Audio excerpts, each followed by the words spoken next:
Hi అండి అందరికీ. ఇవాళ నేను ఎండు చేపలు, వంకాయలు, గోంగూర 3 కలిపి చేద్దాం అనుకుంటున్నా. ముందుగా ఎండు చేపల్ని పెన్నంపై వేయించుకుందాం. తర్వాత ఒక ప్యాన్లో నూనె వేడెక్కాక జీలకర్ర, ఆవాలు, కరివేపాకు, ఆనియన్స్ వేసుకోవాలి. తర్వాత మనం కట్ చేసుకున్న వంకాయలు కూడా వేయాలి. మనకు టేస్ట్కి తగినంత కొంచెం పసుపు, కొంచెం అల్లం వేసి మనకు టేస్ట్కి తగినంత సాల్ట్ కూడా వేసుకోవాలి. వేసుకున్న తర్వాత ఒక 5-6 నిమిషాలు మూత పెట్టుకొని మగ్గించుకోవాలి.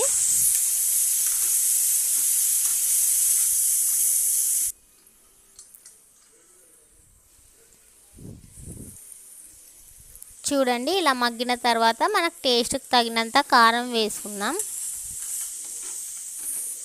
తర్వాత కొన్ని వాటర్ వేసుకుందాం.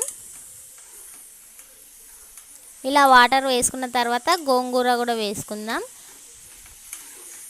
ఒకసారి కలుపుకుందాం. గోంగూర ఒక 5-6 నిమిషాలు మగ్గించిన తర్వాత మనం వేయించుకున్న ఎండు చేపలు కూడా వేసుకుందాం. ఎండు చేపలు పచ్చి వాసన పోయే వరకు ఒక 5-6 నిమిషాలు వేయించుకున్న తర్వాత ధనియాల పొడి వేయించుకొని దించేస్తే సరే.